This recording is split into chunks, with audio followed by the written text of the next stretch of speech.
I'm Blake. And I'm PJ. And this is episode 10 of the Church Podcast. And we are calling this episode The Church Gang.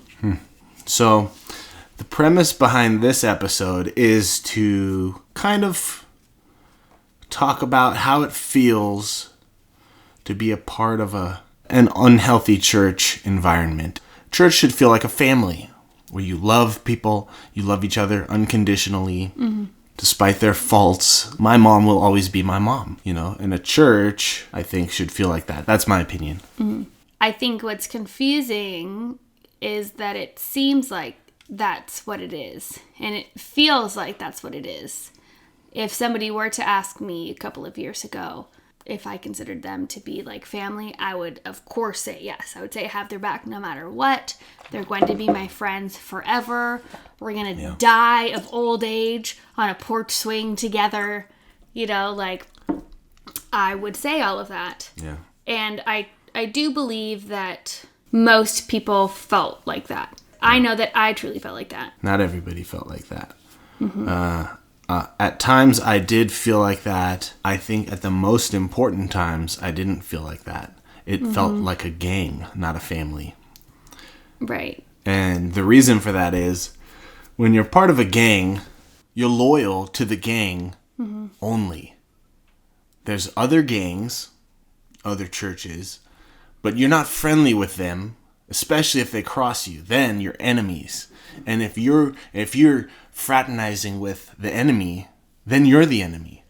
It's not like me. I'm going to hang out with Buddy Ben, over at Buddy Ben's house today. And my mom's like, cool, see you when you get back, or call me when you need a ride. If I were to say, hey, I'm going to go over to so-and-so church. Highly unacceptable. How could you do this? We needed you this week.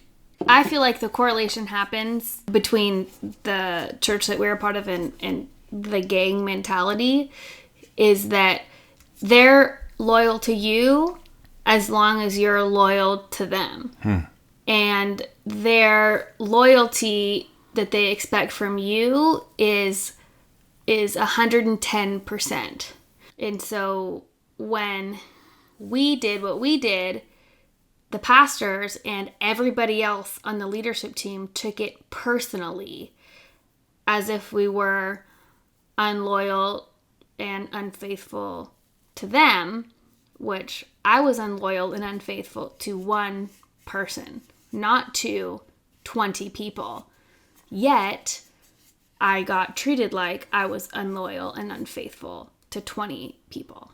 It's just kind of interesting to look at how that is. Because in a gang, if you cross the leader and the leader says, okay, you're out of here, Yeah, well, that's actually funny. That reminds me, there were threats. There was death threats. It was played off like it was a joke, but it was like, whoever says, if you ever left our church, I'd kill you. I'd murder you, PJ. I'll slash your tires if you leave. I'm quoting. Yeah, I know. And so the part of the reason for the idea of this episode, we were talking, and I was just thinking about how close you were with some people, how close I was with some people. And it's like, if you sit there and think about, we were family. We were, it was like my best friends. Yeah. And I think in the back of my mind, it's funny because I always knew if I were to leave that they wouldn't be my friends anymore. And that's what sucks. Yeah. That's what's scary. And there's a lot of spiritually abusive aspects to that alone. You're made to think that, if you don't have a spiritual covering, well, the devil's just going to have a heyday with you. Yeah. Well, here we are. Not been our experience. I haven't been to church for, a couple times this year. Yeah. Still alive. Actually moving forward. So. Been blessed more than ever. Yeah. I understand there's Bible verses you could use to support, that idea, that ideology. You're not safe if you step outside of, being submitted to a spiritual authority who's, I don't even know. Yeah. Yeah. I mean, it's like, it was always so difficult for me to understand because here I'm looking at somebody who's a human being like me, makes mistakes like me, but I'm supposed to, for some reason, be like less than you in the hierarchy of humanity. Like, I don't understand. After years of being in that mindset and in that culture, environment, you know, those relationships and stuff, to think of leaving and like, ooh, if I get into trouble, I won't have my family, you know, I'm going to be alone. And you are. Yeah. Because they abandon you. Not all churches. You know, this is our experience, but like our experience with making a mistake, kind of responding to the barrage of just chaos, our response was to leave. Yeah. You know, and just get to safety, really. I was afraid. I was actually afraid that if I went to SoCal instead of Texas, that they would follow me. Yeah. Like, that was a legit fear.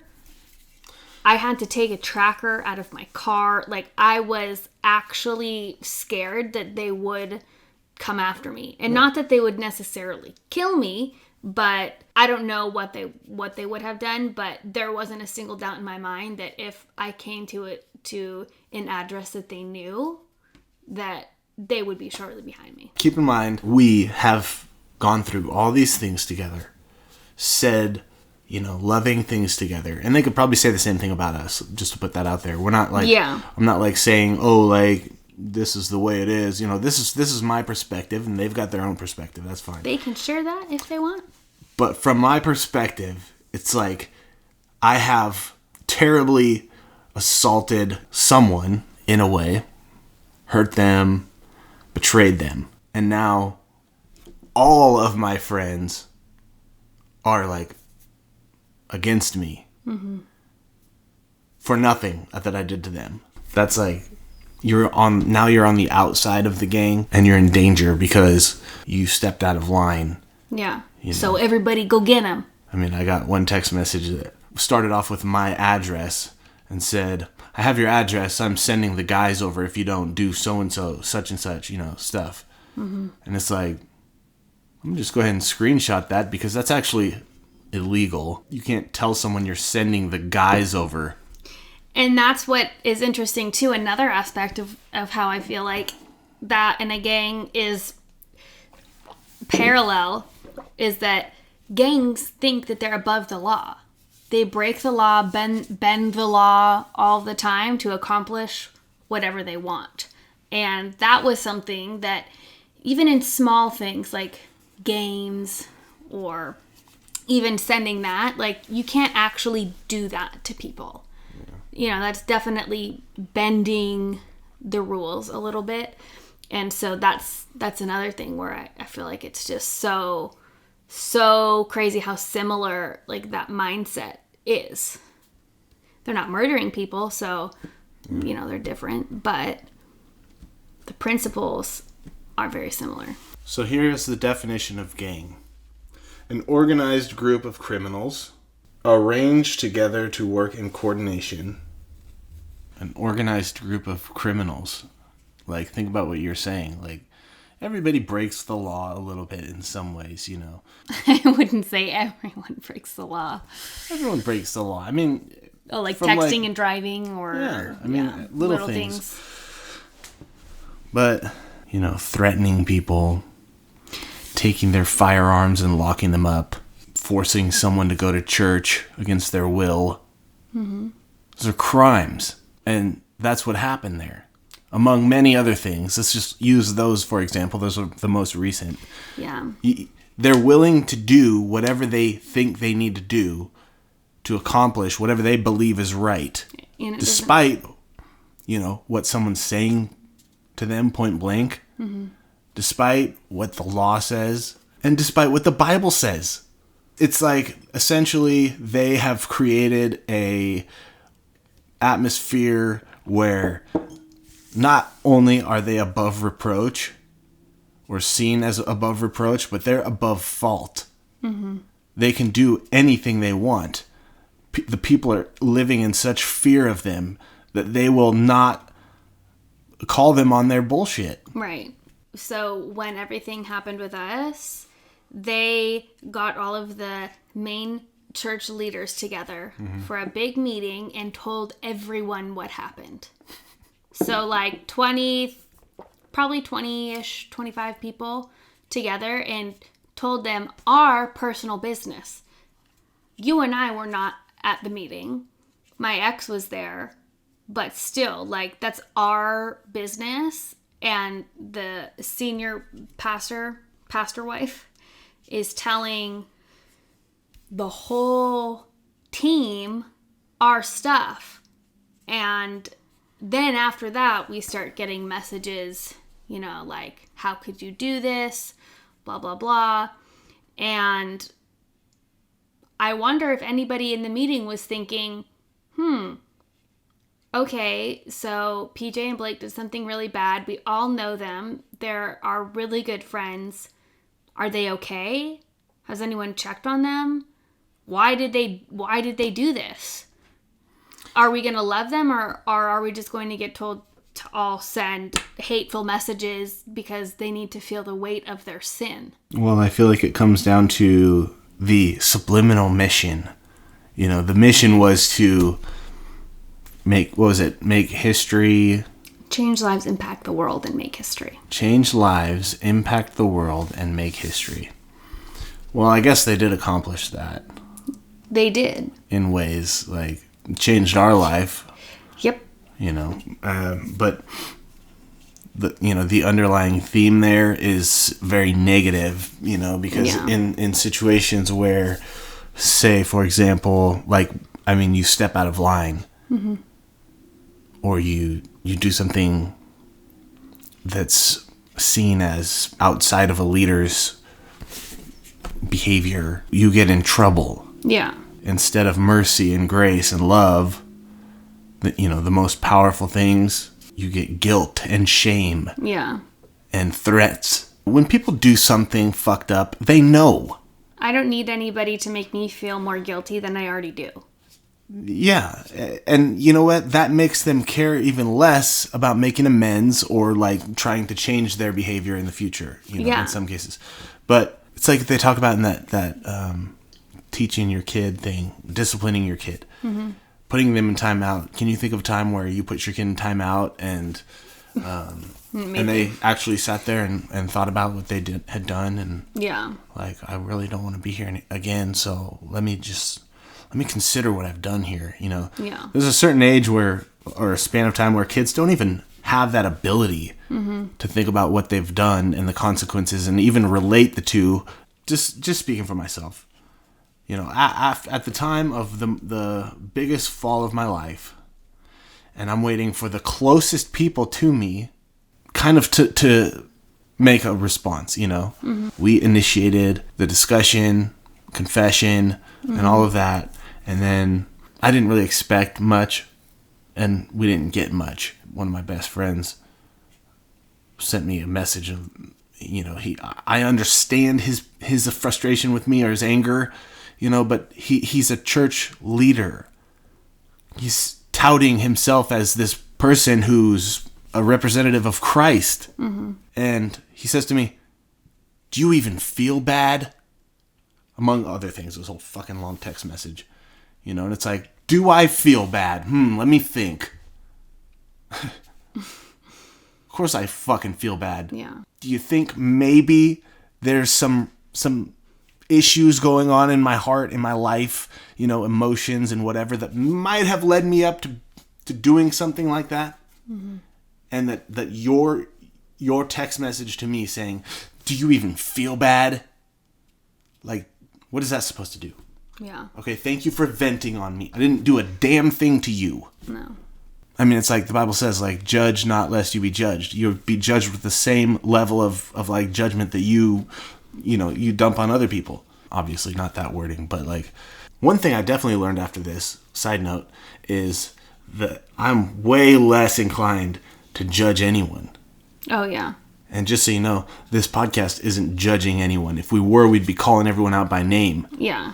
But we're just confronting circumstances and sharing what happened situations that we went through. I'm not sure the exact timing, but not too long after everything went down, I was staying at one of our church members' houses, and I did not want to go to church that Sunday. Everybody knew what had happened. I was very upset. I didn't want to be around anyone. Definitely didn't want to be seen by anyone. On Saturday, the pastor was texting me, talking about like how I need to come to church on Sunday, and I said I'm not going. And she said, you have to come. The message is going to be like really good. Like, you have to come. You have to like confront this head on. And I was like, I don't want to go. I'm not coming. She was like, I'm letting you stay at one of our church members' houses. We are being so loving and forgiving and giving you more chances. So sending you Bible verses and stuff, of course, saying that I have to come to church. And so I was like, I'm not coming. And so I stopped responding after some point because it was pointless. Stressful as fuck. Yeah. Sunday morning rolls around. I get a couple text messages from some of my friends, and they're asking me what service I was coming to, and I said I'm not coming. And so then, I can remember the feelings when you are talking about this. I know, it's so weird. It brings me back to like that whole moment, and even before that happened, like not wanting to go. What service are you coming to? Yeah. I said I wasn't going. Yeah. About half an hour before second service is supposed to start, they show up at the house that I was staying at. And the lady that I was staying with let them in. She had no idea what was going on. They knocked on her door, and she was like, oh, hey. And she was going to go to second service too, I think. And so they come in to my room, and they said, okay, you're coming with us. And they were trying to like drag me out of bed. I said, I'm not going. And then they said, what shirt do you want to wear? What pants do you want to wear? Like, put this on here. Put your extensions in. Put your hat on. And I was like, I'm not going. I don't want to go. Then they took my pajama pants off, put jeans on me. And at that point, I'm like, I don't think I can actually stop them. There's 3 of them. There's 2 of my friends and pastor wife. And I was, in my head, I was literally like, there's no way that I'm going to be able to stop them. So I might as well just fucking go. So then I got to put my own shirt on. Exciting. And put my own hat on. And my sunglasses. And so I ended up going, and it was terrible. My head was down the whole time. I didn't want to look at anybody. This sounds a lot like the one time in the Bible where all the people were about to stone that lady, and she was sitting there ashamed, and Jesus came over and like ran them all off and said, neither do I condemn you. Oh, not. Yeah, that was definitely a time where I feel like they were bending and breaking the law in order to get done what they thought needed to be done, no matter how I felt, the person who was doing it. And like you said about the whole kid in timeout thing, like if you're forcing somebody to do something because you think they should do it, they're probably not going to want to do it even more than they already didn't want to. So unless it's in their heart as something that they want to do, it doesn't matter if you want them to do it or not. It's not going to happen. Or they might do it just for your sake, which isn't going to make a difference in their heart anyway. So that was definitely one instance where I felt like ganged up on, literally and physically. Yeah. And that was actually the last straw. We left after that. We did. You don't fucking force people to do anything they don't want to do. Yeah. I don't give a shit what your title is, what you think is right. They should be ashamed of themselves. So we did something bad, so we're just gonna go ham to help you. Yeah. Well, the synagogue is where she should be. That's where she's gonna be around God and get help. So go ahead and rip her clothes off and force her into the car. Well, they didn't force me into the car at that point because I had already made up my mind that there was no point in fighting them off. But that in and of itself, that's like, well, I know that I can't do anything to stop them right now. So I'll just go along with it. It's disgusting. So my experience with the gang, the church gang, one of many, this was before things went down with us, before even anything started. but close to it, close to the end where I was just fed up with this place. Yeah. I didn't know how to get out of it. It was like so hopeless feeling. Yeah. Like, I don't agree with the fucking stuff we do here. Most of these people, I don't even feel like they really actually like me. Because when I'm transparent and honest and genuine, I get my hand slapped. Yeah. So that's my frame of mind. Like, I'll be here as little as possible. Can I just be your friends? Yeah. And so we have this meeting coming where all the guys are going to get together and, I don't know, watch the game or something. I think it was poker night. Poker night. And basically this was a sales tactic to try and rope in people into our congregation. I said from days before it even happened, I'm not going. Hey, you going to be... No, I'm training so-and-so to do what needs to be done that night. He's going to be in charge. You got a question, talk to him. And I was working out with a couple guys, helping them. We're working out. I'm helping a couple of my friends who are leaders in the church to get in shape. And when I work out a certain way. And I feel like I made this clear all the time to people. Like, right now we're working out. Stop arguing about church. Let's focus. We put music on specifically to get, like, charged for the workout. It's like timed out, rest periods, work, whatever. And that being said, I was constantly like trying to redirect the attention to like the workout. We're not talking about building team right now. We're not talking about so-and-so and such and their disciple and blah, blah, blah. And what's happening this week and do I have this done? No, we're working out right now. Okay. Like, I set this time aside to take care of my body. If you want to join in that, that's fine. I'll help you. You can use my weights. That's fine. But sure enough, this one day we have this big men's, get together happening and they're talking about it. I just find it hard to believe they were actually excited about it, but they're talking about it like, oh, it's going to be awesome, blah, blah, blah. PJ, like, when are you going over? I'm not going. Come on. Like, when are you going? I'm not going. I don't want to go and I don't have to go. So literally, this was like, must have been like the 5th time I was asked if I'm going to be there. After already clarifying that somebody else was running sound that night. And at this point, I'm starting to get irritated. Because in my mind, I don't have to go to every single event that we do. Yeah. And I don't want to go to every single event that we do. I don't even like doing the ones that we do. I don't want to be there. I'm tired of being fake. Yeah. I just want to be myself and relax, worship God the way that I feel like worshiping God and choose to do things that I want to do in the church. I'm not talking about leaving church and becoming fucking, I don't know. I can't even think of any other religions right now. I'm talking about, I don't want to do this event tonight. I'm tired, and I don't have to because I never committed to doing that. Right. So don't try to hold me to some commitment that I never made. Yeah. Simple. So the other person chimes in. There's 2 people in this, in this discussion. The one is like, no, seriously, like, you're not going? Well, I wasn't clear the first 3 times. And then the other person's like, trying to tell me, reason with me about going there. Basically, the gist of it was, neither of them were backing down or respecting my space. Yeah. Neither of them were respecting my decision to not be there.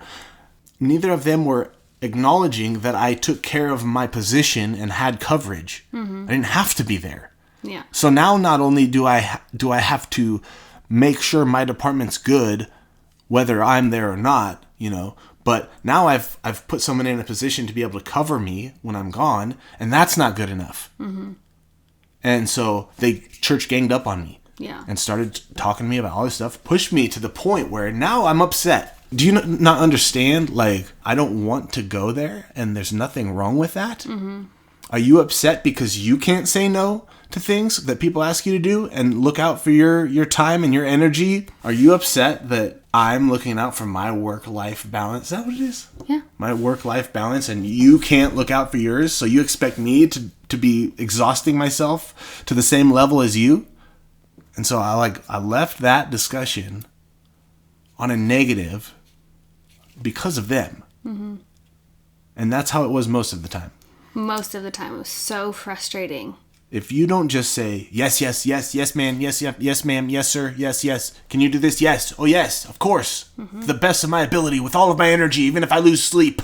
No, but you also got in trouble if you showed up tired.